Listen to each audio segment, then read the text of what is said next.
नमस्कार। हम बात कर रहे हैं मन और मन से जुड़े हुए विचारों की। विचार जीवन के ऊपर प्रभाव प्रभाव ही नहीं, पूरे जीवन को अस्त व्यस्त, दुर्घटनामय और ना जाने कितने अलगाव पैदा कर देता है ये मन, जब विचारों के अंदर प्रवेश कर लेता है। मन को हम किस प्रकार से अपने वश में करें, और मन को वश में करने के लिए हम करें तो क्या करें, क्योंकि मन तो आपका, अगर मैंने आपको कहा कि आप ईश्वर के प्राणिधान हो जाएं, यानी कि ईश्वर को अपनी परिस्थितियां सौंप दें, तो भी मन विचार में जा रहा है, क्योंकि मन उस अवस्था में भी डोल रहा है। मन को स्थिर कैसे किया जाए? क्या ऐसे उपाय किए जाए जिससे मन हमारा स्थिर रहे? परेशानियां तो जीवन का एक अंग है। रोजमर्रा सुबह से लेकर शाम तक हम पता नहीं कितने सारे विचारों और परेशानियों को देखते हैं।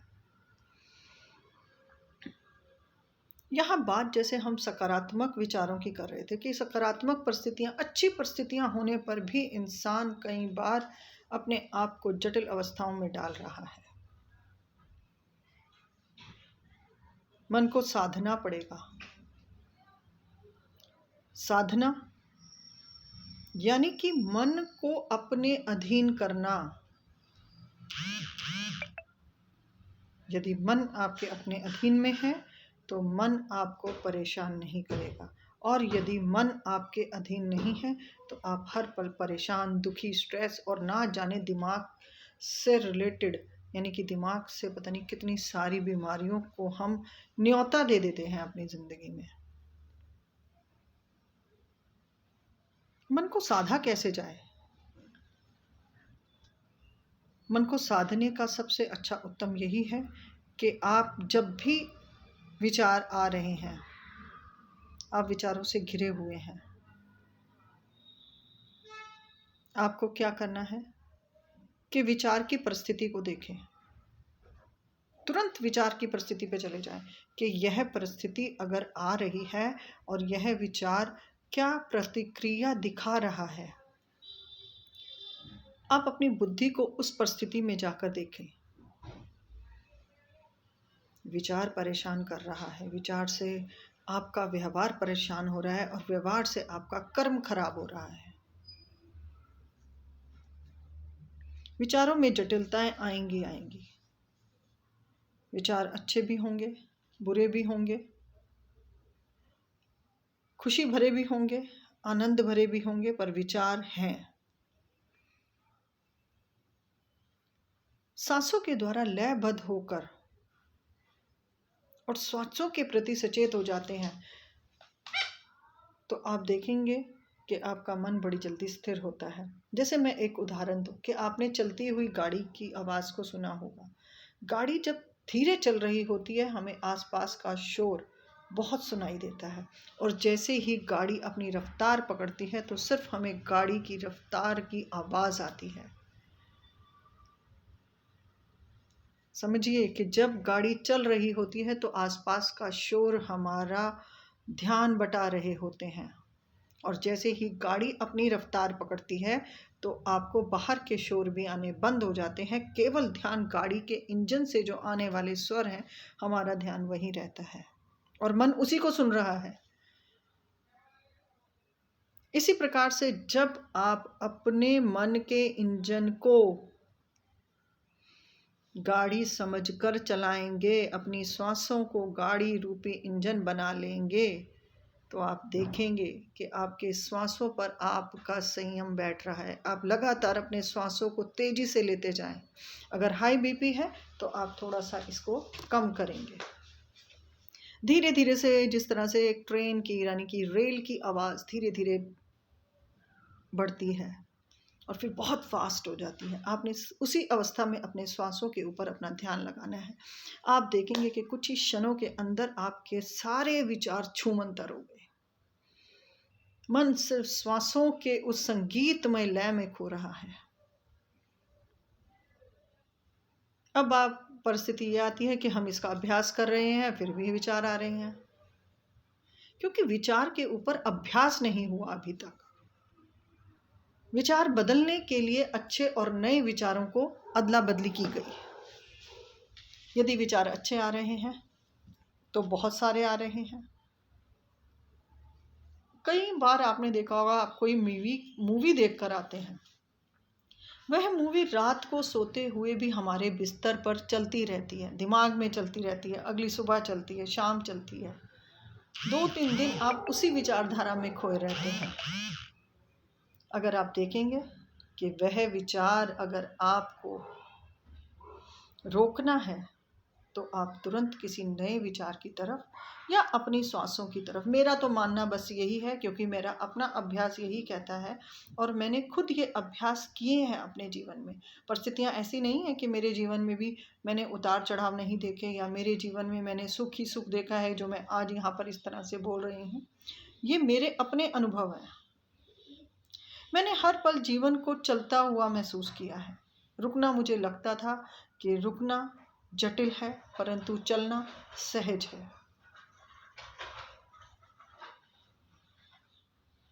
अब चलते रहने से क्या होगा? रफ्तार बनेगी। रफ्तार क्या करेगी? जीवन को एक नए आयाम पर लेकर आएगी। स्वयं को मैंने अपने बहुत सारे कर्मों के अंदर दोषी पाया। उसके लिए मुझे आत्मग्लानि भी हुई, अपने आप से मुझे नफरत भी हुई कि मेरी बुद्धि और मेरा विवेक कहाँ चला गया जब मैं उन परिस्थितियों के अधीन हो गई। दुख आता है, दुख आपको मजबूत करने के लिए आता है, परंतु हम दुख के साथ अपने आप को तोड़ देते हैं। हम मरने तक की सोच लेते हैं कि हम अपनी परिस्थितियों से भागने की कोशिश करते हैं। हम परिस्थितियों का सामना करने की कोशिश नहीं करते हैं। अपनी परिस्थितियों का सामना करके ही जीवन को सरल किया जा सकता है और जीवन की रफ्तार का हिस्सा बना जा सकता है। हार मानना अपने आप को मृत करने समान है। जीवन में यदि आपने अपनी किसी भी परिस्थिति से हार मान ली तो आप समझ लीजिए आप जीवित तो हैं, परंतु मृत्यु समान आप अपना जीवन जी रहे हैं। जीवन के अंदर कई बार ऐसी परिस्थितियां आती हैं जब हम सोचते हैं कि क्या हम इतने मूर्ख हैं, या हम इतने कमजोर हैं कि हम अपनी परिस्थितियों को समझ नहीं पा रहे हैं। परिस्थितियों को समझना होगा, अपने आप से लड़ना होगा। लड़ाई भीतर की है, बाहर तो द्वंद्व है ही नहीं। सारा खेल भीतर का है। यदि भीतर प्रवेश एक बारी आप कर लें, अपने कठिन अभ्यास से, अपनी दिनचर्या को बदलकर, अपने खाने पीने को बदलकर, आप अपने पूरे दिन भर के जीवन की कुछ परिस्थितियों को आप बदलेंगे, तो मैं ये 100% आपसे कह सकती हूँ, आपकी विचारधाराओं में परिवर्तन आएगा ही आएगा। और यदि मैं ये कह रही हूँ तो ये मेरे जीवन का अनुभव है, और इसीलिए शायद मैं इस प्लेटफॉर्म पर आपसे बात कर पा रही हूँ। ना तो ये सुनी सुनाई बातें हैं और ना ही ये पढ़ी हुई बातें हैं। ये सिर्फ जीवन का एक एक पन्ना, हर एक उम्र के अंदर जो जीवन मैंने अपने अंदर देखा और जो मैंने जीवन की परिस्थितियों के अंदर देखा, उसी परिस्थितियों का आज मैं विवरण आपके साथ कर पा रही हूँ और आपको बता रही हूँ कि जीवन को बदलने के लिए सहज, सरल और सात्विक होना बहुत ज़रूरी है। मैं ये भी नहीं कहती हूँ कि नॉनवेज खाना बुरी बात है, परंतु हाँ, मुझे वो लगता है कि वो एक जीव की हत्या है। अगर हमारे ही सामने हम किसी की हत्या करते हैं, अगर हमारे दिल के अंदर करुणा ना उठी, तो क्या वह हमारा सात्विक जीवन है? या क्या हम अपने जीवन को एक स्वाद आपको किसी की हत्या करने तक पे उतारू कर रहा है? यही वो काम वासना है। जब आप अपने प्रेम या किसी भी ऐसे मुंह में फंस जाते हैं, उस मुंह में आपका विवेक खो जाता है और आप उस विवेक के अधीन होकर जीवन को ध्वस्त कर देते हैं। प्रेम के मायने ही अलग हो चुके हैं। यहाँ आपको अगर मैं बता रही हूँ कि आप अपने जीवन को स्वयं बदल सकते हैं, परिस्थितियों से भागें मत, परिस्थितियों से थोड़े समय के लिए बाहर हो जाएं। कोई भी ऐसी परिस्थिति नहीं है जो मनुष्य से ज़्यादा बलशाली हो। कोई ऐसा दुख नहीं है जो मनुष्य की आत्मशक्ति उसको झेल ना सके। आप अपनों की ही जब मृत्यु देखते हैं, तड़पते हैं, रोते हैं, विलाप करते हैं, ऐसे लगता है मानो पूरी दुनिया ही खत्म हो गई। परंतु जैसे ही समय व्यतीत होता है, आप अपने जीवन के अंदर फिर अपने आप को संभालते हुए आगे बढ़ते हैं। संघर्ष बढ़ जाता है। कोई भी संघर्ष जीवन के अंदर आपको एक नई डगर देने के लिए आता है। संघर्ष को जाने बिना जीवन के अंदर परिवर्तन ही नहीं हो सकता। अब आप यहाँ पर बोलेंगे कि जीवन में क्या संघर्ष, अगर हमारे जीवन में संघर्ष नहीं है तो क्या हमें संघर्ष करना पड़ेगा? अगर आप गौर से देखेंगे तो आप दिन प्रतिदिन अपने अंदर अपने आप से ही संघर्ष कर रहे हैं। हमेशा लड़ाई अपने आप से लड़ें। बाहर की लड़ाई तो आपको लड़नी ही नहीं है, क्योंकि वह आपकी दिव्य ऊर्जा को नष्ट कर रही है। अब आप कहेंगे कि कोई हमें मारे या हमें गाली गलौज दे, क्या हमें चुपचाप सुनना चाहिए? यदि आपने अपने मन की स्थिति को इतना मजबूत कर रखा है तो आपको पता चलेगा कि आप कितने शक्तिशाली हैं और वो कितना कमज़ोर है जो आपके ऊपर चिल्ला रहा है। कमज़ोर हमेशा चिल्लाता है और ताकतवर हमेशा शांत रहता है, क्योंकि उसको अपनी ताकत का अंदाज़ा है। जिसके पास आत्मशक्ति और आत्म ताकत है उसको द्वंद्व करने की ज़रूरत ही नहीं पड़ती। क्षमा कर दीजिए उन सभी अपराधों को जो आपने स्वयं किए हैं। क्षमा कर दीजिए उन सभी अपराधों को जो दूसरों ने आपके साथ किए हैं। पवित्र भाव से हृदय के अंदर यदि हम ईश्वर को अपने अंदर बसा के रखते हैं तो द्वंद्व आने का नाम ही नहीं है। अर्जुन भी उसी प्रकार जब उस दुविधा में थे, रणभूमि में खड़े हुए और जब कह रहे हैं, पार्थ मैं ये युद्ध नहीं लड़ सकता।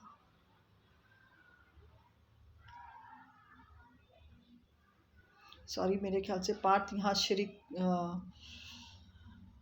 अर्जुन पार्थ थे शायद। अब कृष्ण अर्जुन को समझा रहे हैं कि यहाँ पर यदि नीति कह रही है, यहाँ बात देखिए नीति की भी आती है, परंतु अंत विनाशकारी था। संधि कृष्ण पहले लेकर गए थे। तो जब भी कभी कोई समस्या ऐसी आ भी जाती है तो पहले संधि होने की बात करें, टकराने की, अलगाव की ना कीजिए। आज अस्पतालों के अंदर आपसी द्वंद्व की वजह से कितने लोग मार काट करके हॉस्पिटलों में एडमिट है। कितने लोग आपसी मतभेदों के चक्कर में कोर्टों के चक्कर लगा रहे हैं, जो अपना समय और ऊर्जा को व्यर्थ कर रहे हैं, क्योंकि संधि की बात तो पहले हुई नहीं। और हम इतने मूर्ख हैं कि हमें हमारा न्यायालय भी पहले संधि की ही बात करता है। वो आपको टाइम देता है, आपको बार बार उस परिस्थिति में जाना पड़ता है, समझना पड़ता है, परंतु आप फिर भी उन परिस्थितियों के अंदर चले जाते हैं, क्योंकि आप झुकना नहीं चाहते, आप कोई संधि नहीं एक्सेप्ट करना चाहते, आप सिर्फ लड़ने पर फोकस है। किसी भी विवाद का अंत संधि ही है। ये अपने दिमाग में और अपने मन को इस विचारधारा से पिरोकर रखिए कि संधि सबसे पहला और आखिरी सभी द्वंद्वों का अंत है। बात तो हम सरल तरीके से कर भी सकते हैं और हम क्योंकि हम नुकसान नहीं चाहते। सबसे बड़ी बात है, हम अपनी हानि नहीं चाहते, चाहे वो हमारी धन की हो, मान सम्मान जैसी भी हो। परंतु ईश्वर का जब आप ध्यान कर लेते हैं या ईश्वर के शरणागति हो जाते हैं तो आप मान सम्मान मर्यादा इन सभी से आपकी अवस्था ऊपर चली जाती है। हम उस झूठे अभिमान के अंदर बैठे हुए हैं जो हम समाज हमें दे रहा है। जो समाज आपके सामने बैठकर आपकी प्रशंसा कर रहा है, वही पीठ पीछे आपके बारे में गलत कह रहा है। यहाँ झूठ, सच, भेद, ऊंच नीच का भेद, विचारों का भेद, हर परिस्थितियों में हम भेद पर ही रुके हुए हैं। यह भेद हमारे जीवन को नष्ट कर रहा है। जीवन जीने के लिए है और जीवन ईश्वर की एक अमूल्य धरोहर है। क्या हम उस धरोहर को मान पा रहे हैं? उसको बचा पा रहे हैं? स्वयं को बचा पा रहे हैं? नहीं, हम स्वयं की ईर्ष्या को दूसरों पर निकाल रहे हैं। जो आपके साथ हो रहा है वही आप बाहर दूसरों के साथ कर रहे हैं। सबसे बड़ी विकट परिस्थिति मुझे ये लगती है कि जब हम पीढ़ी दर पीढ़ी उन्हीं विचारों से घिरे पड़े हैं, उन्हीं विवादों से आज भी घर गृहस्थियां बिगड़ी पड़ी हैं। डर जरूरी है, अपनी मर्यादा का डर होना जरूरी है। अपने परिवार की मर्यादा का, अपने परिवार की इज्जत और मान का डर होना जरूरी है। कोई ऐसा कर्म ना हो कि जिससे आपके परिवार की मर्यादा समाज के अंदर धूलित हो जाए। कर्म बहुत सारे हम ऐसे कर चुके हैं जो हमें पता है कि हमने गलत किए हैं, पर हम उनको स्वीकारते नहीं हैं। अपने हर कर्म को स्वीकारिए। कर्म स्वीकार करने से ही जीवन उत्तम पहुंचता है। और मैं तो ये कहती हूँ कि क्या हमें पाना है? एक क्षण में अगर हमारा शरीर मृत्यु के अधीन हो जाता है तो बचा क्या? एक मृत शरीर, जिस शरीर के कारण पता नहीं कितने हमने मतभेद सहन कर लिए, कितने द्वंद्व सहन कर लिए, कितनों के साथ गलत कर दिया। क्या स्वयं के लिए ग्लानि होती है? क्या हम स्वयं को दोषी मान रहे हैं? क्या हम अपने ही द्वारा किए गए अपराधों को या दूसरों को दिए हुए कष्टों के बारे में हम सोच पा रहे हैं? यहां पर भी हमारा अहंकार हमें झुकने नहीं दे रहा।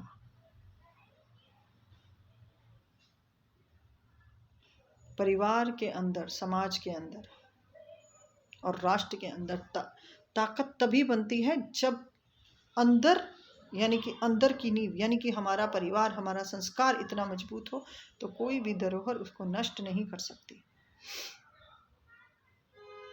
पहले एक परिवार के अंदर 4 से 6 बच्चे होते थे और सभी एक दूसरों के कपड़े पहन लेते थे। परिवार की इनकम कम होती थी। दिवाली, दशहरा, होली, हर प्रकार के त्योहारों को आनंद पूर्वक सब मना लेते थे। परंतु आज 2 बच्चे हैं, दोनों के लिए ही कमरे अलग हैं, उनकी अवस्थाएं अलग हैं, अनेक प्रकार की व्यवस्थाएं दे रखी हैं हमने। बच्चों के अंदर आज डर नहीं है। हमारा डर हमारे बड़ों के प्रति नहीं है कि हमारे बड़े हमारे लिए सत्कार हैं। उन्होंने बलिदान दिया है अपने जीवन को हमें यहाँ तक लाने के लिए। न जाने कितना संघर्ष करते हैं माँ बाप अपने बच्चों को एक ऊंचाई तक लेके जाने के लिए, परंतु हम उनके साथ जो व्यवहार कर रहे हैं वो व्यवहार हमारे लिए क्या उचित है? बच्चों में इतना डर ना रखें कि अगर उनसे कोई अपराध हो जाए तो वह आपको बता ना सके। परिवार में मैत्री ऐसी रखें कि हर घटना, हर वो चर्चा, हर वो गलती, हर वो अपराध हम अपने अपनों से कह सकें बेझिझक, क्योंकि यहाँ डर का रूप अलग दे रखा है। डर यहाँ इतना बढ़ा दिया गया है कि इंसान उस गलती को छुपाने के लिए गलती पे गलती करता है। अगर हम माने तो मुझे नहीं लगता कि ये डर हमारे जीवन के लिए अच्छा है। डर रखिए समाज की मर्यादा के लिए, परिवार की मर्यादा के लिए, अपनी मर्यादा के लिए। सबसे पहले डर अपनी मर्यादा के लिए रखें। मैं तो कहती हूँ जीवन के अंदर यदि आप सिर्फ अपने आप को देखें और एक सिद्धांत होना चाहिए कि ना मैं बुरा करूँगा किसी का और ना मैं बुरा कर सकता हूँ। जब आप अपने ऊपर बुराइयां नहीं लाना चाहते या अपने ऊपर कष्ट नहीं देना चाहते तो आप देखेंगे कि आप दूसरों के साथ बहुत सरल हैं। क्योंकि जब हमें अपने कपड़े गंदे नहीं पहनने अच्छे लग रहे तो हम वह दूसरों के ऊपर कैसे देख सकते हैं। कहने का यहाँ तात्पर्य ये है कि यदि मुझे अपने ऊपर गंदे विचार अच्छे नहीं लग रहे हैं तो मेरा अधिकार नहीं मैं दूसरों को गंदे विचार दूं।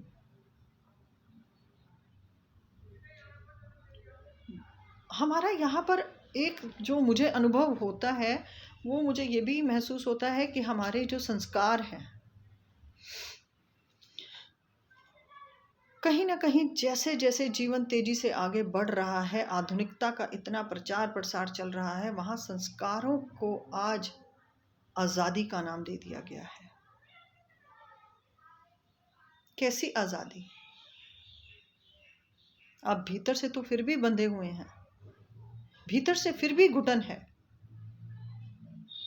ना तो आपको जीवन की समझ आ रही है, ना आपको जीने का सबब आ रहा है। बंधे हुए तो आप अंदर से हैं और आप बाहर आज़ादी की बात कर रहे हैं।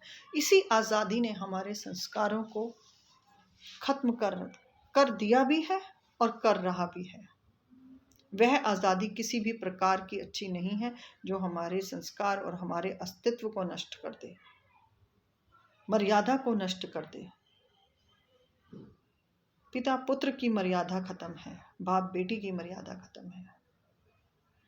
आज मतलब पहले एक दुपट्टा लेना, आज हम अगर दुपट्टे की बात करते हैं तो हम दुपट्टे को भी आज वो सोचते हैं कि ये ओल्ड फैशन है,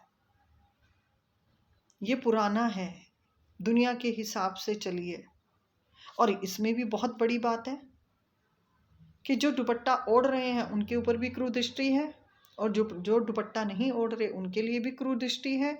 जो पूरे वस्त्रों में बैठे हुए हैं उनके लिए भी विचार और भावनाएं गलत हैं, और जो वेस्टर्न कल्चर में जा रहे हैं उनके प्रति भी भावनाएं गलत हैं। तो यहाँ तालमेल कहाँ बैठ रहा है जीवन का, समझ से बाहर है। क्या हमारे अंदर एक काम इच्छा के अलावा मन कभी भी दूसरे विचार में नहीं जाता कि एक क्षण के लिए मन अगर किसी भी चीज को ऐसे जिस चीज के लिए आकर्षित हो रहा है, क्या वह आकर्षण जरूरी है? शर्म आंखों की होती है, पर्दा आंखों से होता है।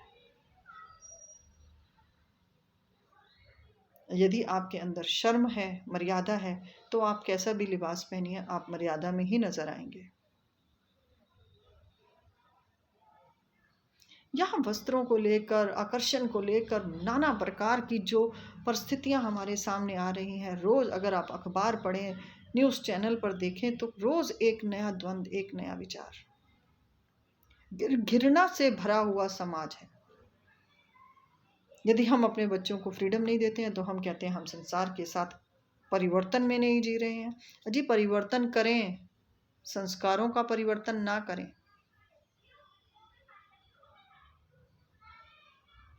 लिबास किसी में बुराई नहीं है, बुराई सिर्फ विचारधारा में है कि कब कौन सा विचार आपके ऊपर हावी हो जाता है और आप अपनी मर्यादा तक को भूल जाते हैं। यही सारी जड़ है जो हमारे समाज को बिखेर रही है। संस्कारों को समझ में नहीं पा रहे आज के बच्चे। आप अपने बच्चों को ऐसे संस्कार दें कि वह आपसे जुड़कर, क्योंकि आपसे प्यारा कोई मित्र नहीं है, आपसे अच्छा कोई अपने बच्चों के लिए सलाहकार नहीं है। बच्चों को सुनने की आदत डालें, उनको सुनाएं, उनके साथ बैठें। परिवार में आज जो बिखराव आ रहा है,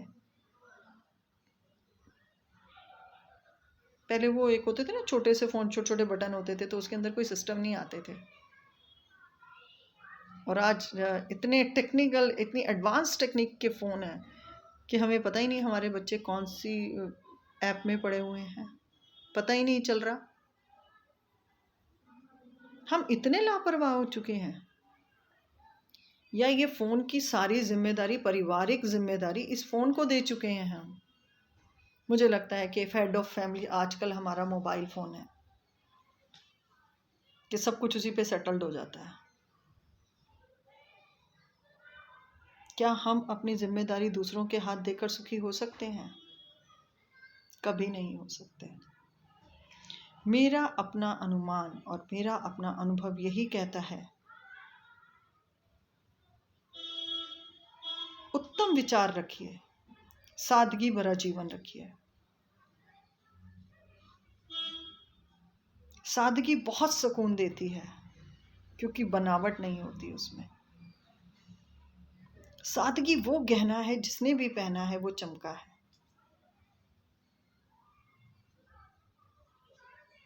हम अपनी कुदरत की सुंदरता जो कुदरत ने हमें बख्शी हुई है, हम उसको इतना आर्टिफिशियल बना चुके हैं कि उन सब आर्टिफिशियल चीज़ों यानी उन बनावटों ने हमारे जीवन को बनावट में कर दिया है। हम आज बनावटी हो चुके हैं। हमारा हंसना भी बनावटी है, हमारा आपस में मिलना भी बनावटी है। ऊपर से प्यार है, अंदर से भावनाएं दूसरी हैं। यदि आपका मन किसी भी इंसान से, किसी भी रिश्ते में, अगर आपका मन उनसे उन परिस्थितियों में नहीं जुड़ पा रहा, आप फॉर्मेलिटी के तौर पर रिश्तों की तौहीन ना करें। मन नहीं मिल पा रहा, जो सत्य है, या तो उसको आप डिस्कस करें और या फिर थोड़े टाइम के लिए डिस्टेंस रखें। मुझे यही लगता है चर्चा सबसे अच्छा समाधान है किसी भी प्रकार के रिश्ते में प्रॉब्लम आने से, चाहे वो पारिवारिक हो, आपसी हो, जैसे भी हो। हमें अपने विचारों को, अपने व्यवहार को बदलने के लिए अपने घर की परिस्थिति को बदलना ही होगा, एक संस्कार पैदा करना ही होगा, एक नियम बनाना ही होगा। पहले भोजन में सबकी एक पसंद होती थी,